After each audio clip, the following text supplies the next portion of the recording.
Hello students, आज हम class 6 की रुचिरा संस्कृत में 5th चैप्टर पढ़ेंगे जिसका नाम है वृक्षा। जी हाँ, चैप्टर का नाम है वृक्षा और इस वृक्षा चैप्टर में बहुत ही सुंदर एक कविता दी हुई है। इस कविता का हम यहाँ पर अर्थ देखेंगे, लेकिन अर्थ देखने से पहले सबसे पहले हम चलिए चलते हैं और देखते हैं इसके शब्दार्थ।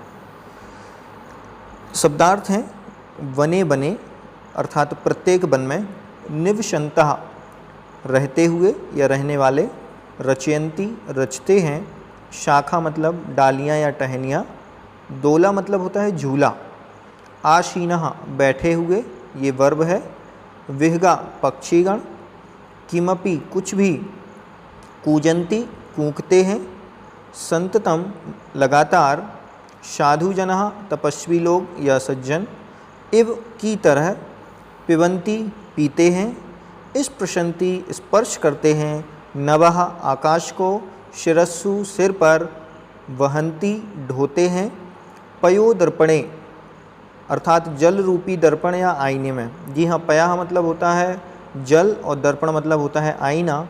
तो जल रूपी दर्पण अर्थात आईने में स्वप्रतिबिंबम अपने प्रतिबिंब को पश्यन्ति देखते हैं। इस प्रकार से ये हमारे यहाँ पर शब्दार्थ हुए हैं। चलिए अब हम चलते हैं कविता की तरफ और कविता का अर्थ देखते हैं। फर्स्ट नंबर का स्टैंजा है वने वने निविशन्तो वृक्षा। देखिए, वृक्षा यहाँ बहुवचन, प्रथमा विभक्ति बहुवचन में है, कर्ता के रूप में आया है। इसका मतलब है वृक्षा की वृक्ष, बने वने निविशन्तो, बने वने अर्थात प्रत्येक वन में, निविशन्तो रहते हैं। और सीधी सी बात है कि वृक्षों के समूह का नाम ही वहाँ वन होता है। वनम वनम रचयन्ति वृक्षा, वृक्ष ही वन की रचना करते हैं। ठीक, क्योंकि यदि वृक्ष नहीं होंगे तो फिर वो वन कैसे कहलाएगा। तो बने बने निविशन्तो वृक्षा, वनम वनम रचयन्ति वृक्षा, कि वन में वृक्ष रहते हैं और वृक्ष ही वन की रचना करते हैं। इसके बाद है शाखा, दोला, आशीना, बिहगा। शाखा मतलब होता है पेड़ की टहनी, branch of the river, branch of the tree, जो पेड़ की शाखा है वो।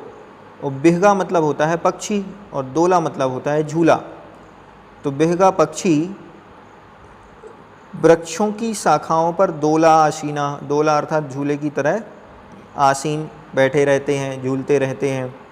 तय किमपि कूजन्ति वृक्षा, बे, तय मतलब बे मतलब बिहगा पक्षी, किमपि कूजन्ति वृक्षा, किसी दूसरे वृक्ष पर जाकर तो किसी दूसरे वृक्ष पर, कूजन्ति अर्थात आवाज़ करते हैं, बोलते हैं। पिबन्ति पवनम जलम संततम, वह निरंतर जल को पीते हैं। और पवनम, पवन में उड़ते रहते हैं, वायु में। साधु जना इव सर्वे वृक्षा, और ये वृक्ष साधु जना इव मतलब होता है समान। तो ये वृक्ष सज्जन पुरुषों के समान या तपस्वियों के समान, सर्वे सारे के सारे वृक्ष तपस्वियों के और सज्जन पुरुषों के समान ही नज़र आते हैं।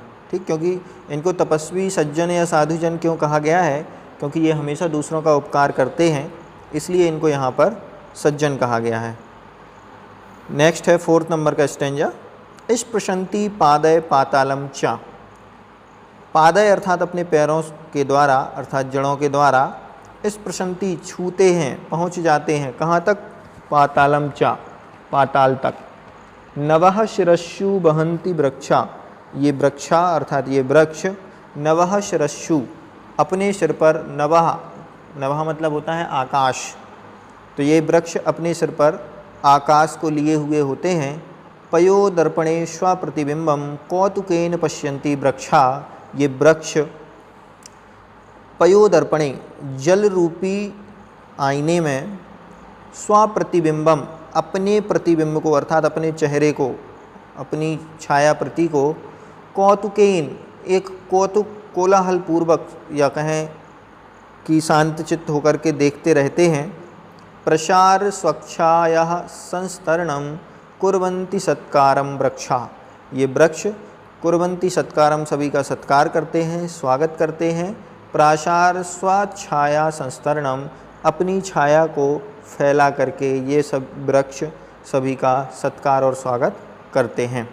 इस प्रकार से ये हमारे इस कविता का यहाँ पर अर्थ हुआ है। बहुत ही सुंदर कविता है। इस कविता का हम गायन भी कर सकते हैं। जैसा कि ये कविता हमारे सामने है, हम इसको गाने का प्रयास भी करते हैं। तो चलिए इस कविता का गायन हम सभी एक साथ करते हैं। आप पहला स्टैंजा सुनकर के साथ में गायन कर सकते हैं।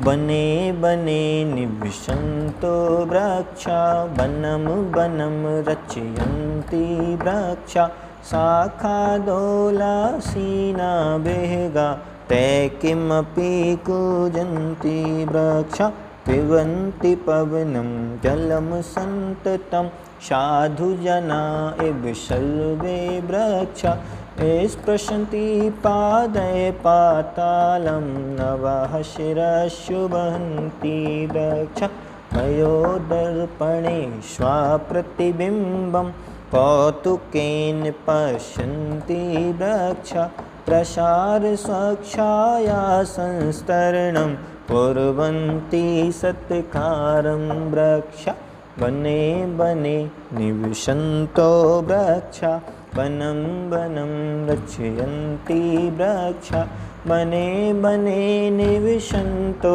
वृक्षा वनं वनं रचयन्ति वृक्षा।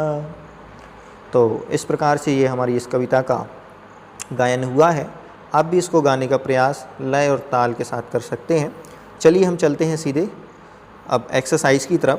देखिए एक्सरसाइज में हमें फर्स्ट नंबर में दिया है कि वचनानुसार रिक्त स्थानम पूरयत। तो इसमें जो हमें वचन दिए हैं उनके अनुसार ही हमें इन रिक्त स्थानों को भरना है। तो सबसे पहले हम देखेंगे कि हमें ऊपर दिया गया है फर्स्ट वाले में बनम बने बनानी। तो जैसा यहाँ भरा है वैसे ही हमें सेम नीचे कॉपी करना है। जल शब्द है, जल के लिए जैसे ऊपर बनम यूज किया है वैसे ही हम यहाँ पर यूज कर लेंगे जलम। ठीक, क्या यूज किया हमने यहाँ पर? जलम। ठीक, और बने की जगह जले लिखा ही हुआ है, फिर बनानी है तो फिर यहाँ पे हो जाएगा जल शब्द का हो जाएगा जलानी। तो हम यहाँ लिख देंगे जलानी। ऐसे ही है यहाँ पर बिंबम, तो बिंबम का हम कर देंगे बिंबे। क्या लिखेंगे वहाँ पर? बिंबे। और यहाँ पर हो जाएगा बिंबानी। ठीक, बिंबानी। जैसे जलानी बनाया है वैसे ही बन जाएगा बिंबानी। ठीक, चलिए नेक्स्ट है वृक्षम वृक्षौ वृक्षान। ठीक, ये जो ऊपर हमने बन के शब्द देखे थे सारे ये नपुंसक लिंग में थे। अब वृक्षम वृक्षौ वृक्षान ये यहाँ पर सारे पुल्लिंग में आ गए हैं। तो अब चलिए पहले शब्द है जैसे पवन, तो पवन का यहाँ पर आ जाएगा पवनम।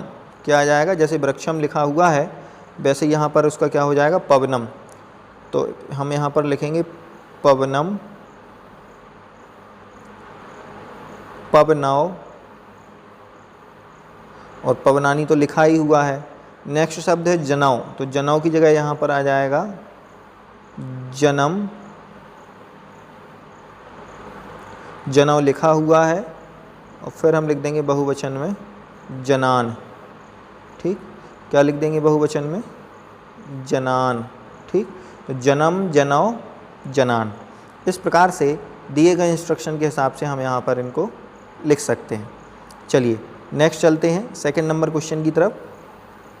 इसमें पूछ रहे हैं कि कोष्टक में दिए हुए शब्द को रिक्त स्थान में हमें भरना है। तो देखिए रोटिका को रोटिकाम, प्रथमा विभक्ति द्विवचन में ऊपर एक बिंदी आ जाती है, जैसे रोटिकाम में ऊपर रख देंगे तो रोटिकाम हो जाएगा। ऐसे ही हमें सब में इनका ऑब्जेक्ट बनाना है। तो ऑब्जेक्ट के लिए सीधा सीधा है त्वम जल शब्द को जलम बना देंगे, क्योंकि जल को पीते हो, तुम जल को पीते हो तो जल को ऑब्जेक्ट हो जाएगा जलम। दूरदर्शन को छात्र देखता है तो इसको भी हम क्या कर देंगे? दूरदर्शनम। ठीक, ये दूरदर्शन लिख करके और इसके ऊपर एक बिंदी रख देंगे दूरदर्शनम, दूरदर्शन को देखते हो। ठीक, चलिए नेक्स्ट देखते हैं। आगे हमें शब्द दिया हुआ है पवन, तो सीधा सा है वृक्षा पवंती लिखा है, पवन में ऊपर एक बिंदी रख देंगे तो पवनम हो जाएगा। तो वृक्षा पवनम पिबन्ति। ऐसे ही ताम लिखन्ति, कथा के ऊपर भी बिंदी रख देंगे तो कथाम हो जाएगा। ठीक, ऐसी आवाम जंतुशालाम, फिर से इसके ऊपर एक बिंदी रख देंगे तो जंतुशालाम गच्छावः।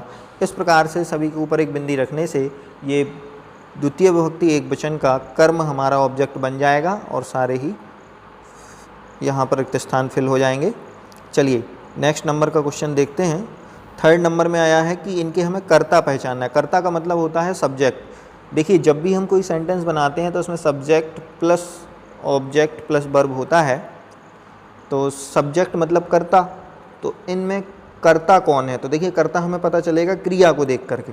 जैसे कि देखिए फर्स्ट नंबर में वृक्षः नवः शिरस्यु बहन्ति लिखा है, तो बहन्ति क्रिया ये बहुवचन की है, तो बहुवचन का कर्ता यहाँ पर जो लिखा हुआ है वो कौन हो जाएगा? वृक्षा। तो ये वृक्षा यहाँ पर कर्ता है। ऐसे ही बेहगा वृक्षेषु कूजन्ति, इसमें फिर यहाँ कूजन्ति बहुवचन की क्रिया दी है, इसका मतलब है कि बहुवचन का कर्ता कौन हो जाएगा यहाँ पर? बेहगा। बेहगा मतलब पक्षी कूंजते हैं। नेक्स्ट में है पयोदर्पणे वृक्षा स्वप्रतिबिंबम पश्यन्ति। पश्यन्ति क्रिया है देखते हैं, कौन देखता है? वृक्षा, बहुवचन में ही लिखा हुआ है। ठीक। ऐसे ही कृषकः अन्नानि उत्पादयति, उत्पादयति क्रिया एक वचन की है, इसलिए कर्ता यहाँ एक वचन में लिखा हुआ है कृषकः। और सरोवरे मत्स्यः सन्ति, सन्ति बहुवचन की क्रिया होने से बहुवचन का कर्ता यहाँ पर लिखा है मत्स्य। मत्स्य अर्थात मछलियाँ सरोवर में हैं।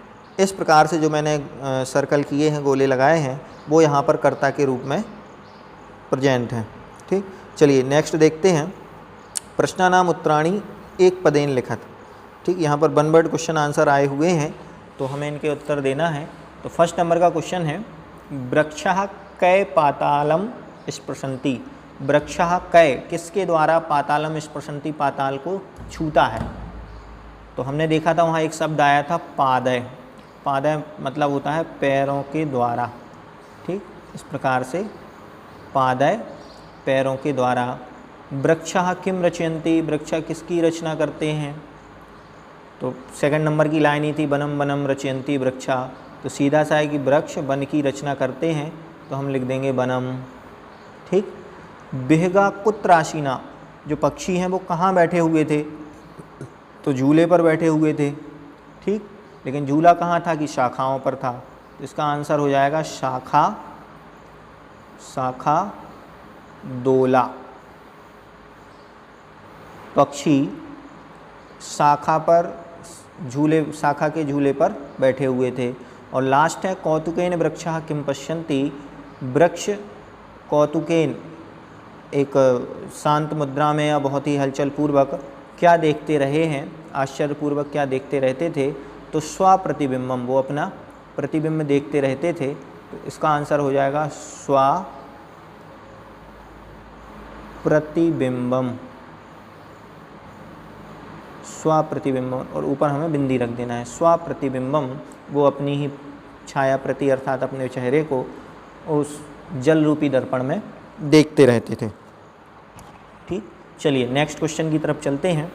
नेक्स्ट क्वेश्चन है यहाँ पर कि फिर से रिक्त स्थान आ गए हैं और बताए अनुसार हमें उसमें परिवर्तित करना है। जैसे कि देखिए हमें यहाँ पर गजः, ये पुल्लिंग का शब्द है, इसके रूप में यहाँ दिए हुए हैं गजः, गजौ, गजः। गजः मतलब एक गजा, गजौ मतलब दो गजा, और गजः मतलब बहुत सारे हाथी। ऐसे ही हमें अश्व शब्द को परिवर्तित करना है, तो अश्व मतलब एक घोड़ा, और अश्व कर देंगे तो दो घोड़े द्विवचन में, और बहुवचन में बनाना है तो हमें इसको करना पड़ेगा अश्वाह, मतलब बहुत सारे घोड़े। तो ऊपर बताए हुए इंस्ट्रक्शन के अनुसार हमें नीचे के शब्दों को भी उसी तरह से शब्द रूप यहाँ पर चलाना है। चलिए आगे देखते हैं। फिर से हमें शब्द रूप ही यहाँ पर दिए होंगे, ये सारे शब्द रूप हम उसमें बताए हुए इंस्ट्रक्शन के अनुसार यहाँ पर कर लेंगे। देखिए सूर्यम, सूर्य और सूर्यान हमको दिया हुआ है, और चंद्र शब्द के यदि हमें बनाना है तो सीधी बात है कि चंद्र शब्द में आएगा चंद्रम। ठीक, ये चंद्रम में यहाँ पर माँ आएगा, चंद्रम, चंद्रव, और चंद्रान तो यहाँ पर लिखा हुआ ही है। ऐसे ही नेक्स्ट है विडालेन, विडालाभ्याम, विडालय। ठीक, तो इसके मंडूक शब्द के लिए हम बनाएंगे मंडूकेन, मंडूकाभ्याम और मंडूकय। तो मंडूकय कैसे लिखेंगे? मंडूकय, इस प्रकार से विसर्ग लगा देंगे। ठीक, तो ये मंडूक शब्द, मंडूक मतलब होता है मेढक। नेक्स्ट देखते हैं 4th नंबर का शर्पाय। ठीक, नीचे देखिए ऊपर की यदि पूरी लाइन नहीं है तो नीचे एक बानराभ्याम दिया है और सर्पेभ्य इधर दिया है। तो बानराभ्याम को देखते हुए हम सर्पाय का लगा, सर्प शब्द का लगा लेंगे सर्पाभ्याम। क्या लगा लेंगे यहाँ? सर्पाभ्याम, सर्पाभ्याम। ठीक, और बानराभ्याम में बानर शब्द है तो बानर शब्द को हम यहाँ देख करके, सर्पाय को देख करके बना लेंगे बानराय। और यहाँ सर्पेभ्य लिखा है तो यहाँ हो जाएगा बानरेभ्या। ठीक, ये यहाँ पर विसर्ग आना है। ठीक, इसी को हम यहाँ पर कैसे चलेंगे देख लेते हैं। ठीक, एक बार फिर से मैं आपको बता देता हूँ, बानराभ्या। ठीक, 4th नंबर का क्या लिखा जाएगा यहाँ पर? बानराभ्या। ठीक, सर्पेभ्य जैसे लिखा है वैसे ही हमें लिखना है बानरेभ्या। ठीक, इस प्रकार से हमारा ये बानरेभ्या बन जाएगा। ठीक, ऐसे ही चलिए पंचमी विभक्ति है मोदकात। ठीक, तो मोदकात जैसे बानराभ्याम वहाँ चला था तो पंचमी अभी वही सेम चलना है। तो यहाँ हो जाएगा मोदकाभ्याम, मोदकाभ्याम। और हमने वहाँ क्या बनाया था? सर्पेभ्य बनाया था, बानरेभ्य बनाया था। तो वैसे ही मोदकात, मोदकाभ्याम, फिर यहाँ पे हो जाएगा मोदकेभ्या। ठीक, बहुवचन में क्या आ जाएगा? मोदकेभ्या। ऐसे ही वृक्ष शब्द का आ जाएगा वृक्षात, वृक्षाभ्याम, और वृक्षेभ्या तो यहाँ पर लिखा ही हुआ है। ठीक, चलिए चलते हैं षष्ठी विभक्ति पर। षष्ठी विभक्ति में जनस्य जनयो जनानाम। तो हमें शुक मतलब होता है तोता, तो तोता शब्द के बनाना है तो यहाँ पर सीधा सा शब्द आ जाएगा, जनस्य के जैसे ही आ जाएगा शुकस, सुकयो। ये लिखा हमने सुक और यो, ये हो गया पंचमी विभक्ति द्विवचन सुकयो, और सुका नाम यहाँ पर लिखा ही हुआ है। नेक्स्ट चलते हैं सप्तमी विभक्ति पर। शिक्षके, सेम वही बनेगा द्वितीय विभक्ति में जो हमने सुकयो बनाया था, तो यहाँ पर बन जाएगा शिक्षकयो। ठीक, और यहाँ पर विसर्ग रख देंगे शिक्षकयो। और शिक्षकेषु तो लिखा ही हुआ है। मयूर, मयूरयो का यहाँ पर बनाएंगे मयूरे। क्या बनाएंगे? मयूरे, मयूरयो और मयूर केसु। ठीक, मयूर केसु। ठीक, हे बालका, हे बालका और हे बालका, तो यहाँ पर नर्तका,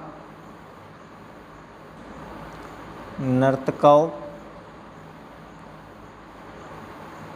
और नर्तका, ये बहुवचन में। और ये भी ध्यान रखना है कि हमें ये वाला चिन्ह भी यहाँ पर जो एक्सक्लामेटरी साइन है वो भी यहाँ पर हम लगा देंगे। ठीक, चलिए नेक्स्ट चलते हैं 6 नंबर क्वेश्चन की तरफ। इसमें हमें कुछ जो ऑड वर्ड हैं, भिन्न प्रकृति के शब्द यहाँ पर बताना है। जैसे कि वो पहले का नंबर में देखिए दिया गया है गंगा, लता, यमुना, नर्मदा। तो गंगा, यमुना और नर्मदा तो ये तीनों नदियों के नाम हैं, लेकिन ये लता कोई नदी नहीं है, इसलिए ये ऑड वर्ड यहाँ से अलग कर दिया जाएगा। इसको हम सर्कल कर देंगे। उद्यानम, कुसुमम, फलम और चित्रम।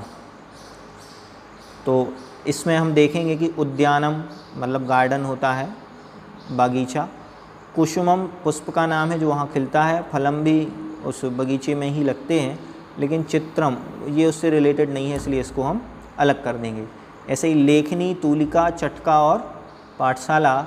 इसमें लेखनी, तूलिका और पाठशाला तो रिलेटेड शब्द ही हैं, लेकिन चटका मतलब होता है चिड़िया, जो कि इससे डिफरेंट है, इसलिए ये अलग हो जाएगी।